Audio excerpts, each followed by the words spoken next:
সেদিন BC sir সকল মিডিয়ার উপস্থিতিতে বলেছিলেন 30 তারিখের মধ্যেই ওনারা আমাদেরকে আপডেট করবেন, জানাবেন যে কোন কোন হলে কোন কোন পর্যায়ের কত সংখ্যক শিক্ষার্থী এখনো সিট না পাওয়ার কথা থাকলেও তিনি সিট নিয়ে রয়ে গেছেন অছাত্র।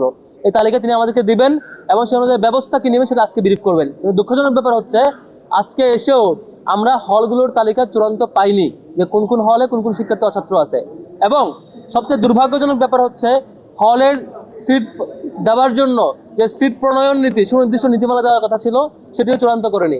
আমরা আজকে স্পষ্ট ভাষায় বলেছি যে ওনাদের যে চিন্তা যে সিট নীতিমালা আরো ফ্লেক্সিবল করা, ওনাদের যে চিন্তা যে সিট নীতিমালায় রিয়েটকে আরো উৎসাহিত করা, ওনাদের যে চিন্তা যে সিট নীতিমালায় কেমন করে আরো অছাত্র কিংবা দীর্ঘদিন ধরে শিক্ষার্থীদেরকে রেখে দেওয়া যায় এবং ফার্স্ট ইয়ারকে হয়রানি করা যায়, সেই চিন্তার সেই খসড়ার বিরোধিতা আমরা করেছি।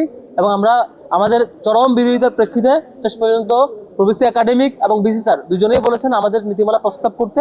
আমরা আপাতত মৌখিকভাবে বলেছি, পরে লিখিতভাবে বলবো। স্পষ্টত অবশ্যই যাতে সেশন বাইন্ডিংস থাকে এবং অবশ্যই যাতে রিয়েট নেওয়ার প্রবণতার দিকে ঝুঁকে না যায়। যারা রিয়েট নেন তারা যাতে এই সিট নীতিমালার মাধ্যমেই সিট না পাওয়ার যদি সিট বাতিলের দিকে যায় এবং সিট যাতে তাদের সিট যাতে বাতিল হয় এবং প্রথম বর্ষের শিক্ষার্থী যাতে প্রায়োরিটি পায়, এই ধরনের একটা খসড়া প্রস্তাব আমরা দিব। আশা করি খুব দ্রুত সে প্রস্তাবিত, আমরা আপাতত মৌখিক প্রস্তাব করেছি। উদ্দেশ্য একটাই যে সেশন বাইন্ডিং যাতে থাকে এবং বারবার পরীক্ষায় মাস্টার্সের রিয়েট নিয়ে হলের সিট নিয়ে থাকবার যে প্রবণতা সে যাতে বন্ধ হয়ে যায় এবং একই সাথে যেসব শিক্ষার্থীরা হলে রয়েছেন সিট মেয়াদ শেষ হয়ে গেছে তাদের যাতে আনুষ্ঠানিকভাবে বিদায় দেওয়ার একটা কালচার শুরু হয় এবং প্রত্যেক শিক্ষার্থী যাতে সিট পায় আর কি। আমরা আগামী কালকের মধ্যেই আমাদের দাসুর দিক থেকে লিখিত একটা প্রস্তাবনা দিব সিট নীতিমালা কেমন হওয়া প্রয়োজন, কেমন করে নীতিমালা থাকলে রিয়েট নেওয়ার প্রবণতা থাকবে না এবং প্রত্যেক শিক্ষার্থী নিয়মিত শিক্ষার্থী থাকবেন। একই সাথে আমরা বলেছি আপনাদের কাছে হল পর্যায়ে যে এক্সেল সিট রয়েছে, কোন সেশনের কারা কারা শিক্ষার্থী রয়েছে, প্রত্যেকের কম্পিউটার আছে হল অফিসে, সেগুলো খুব দ্রুতই তালিকা আকারে যাতে প্রকাশ করা হয় এবং তারা যাতে নির্দিষ্ট সময়ের মধ্যে চলে যায়।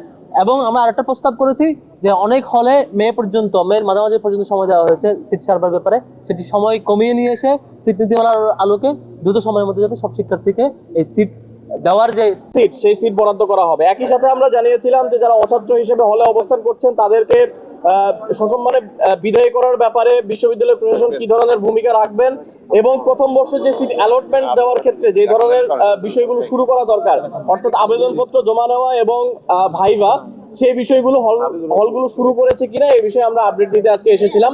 বিশ্ববিদ্যালয় প্রশাসনের পক্ষ থেকে যে রেসপন্সগুলো পেয়েছি এটা এক ধরনের মিক্স রেসপন্স বলা যায়। তারা কিছু জায়গায় আমাদের আশা দেখিয়েছেন, আবার কিছু জায়গায় আমরা তাদের যে রেসপন্স সেই রেসপন্স ধরে আমরা দেখতে পাচ্ছি যে তারা সময় ক্ষেপণ করার চেষ্টা করছেন।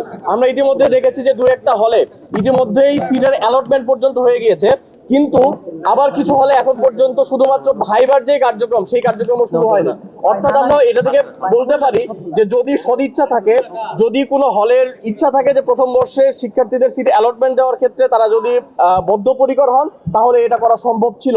কিন্তু আমরা দেখতে পেয়েছি শুধুমাত্র আবেদনপত্র জমা নেওয়ার জন্যই 30 তারিখ পর্যন্ত দীর্ঘায়িত করা হয়েছে এই সময়টা। আমরা মনে করি যে এটা শুধুমাত্র দীর্ঘায়িত করার জন্য এই ধরনের সিদ্ধান্ত নেওয়া হয়েছে।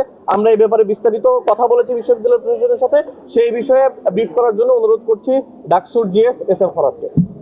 আসসালামু আলাইকুম।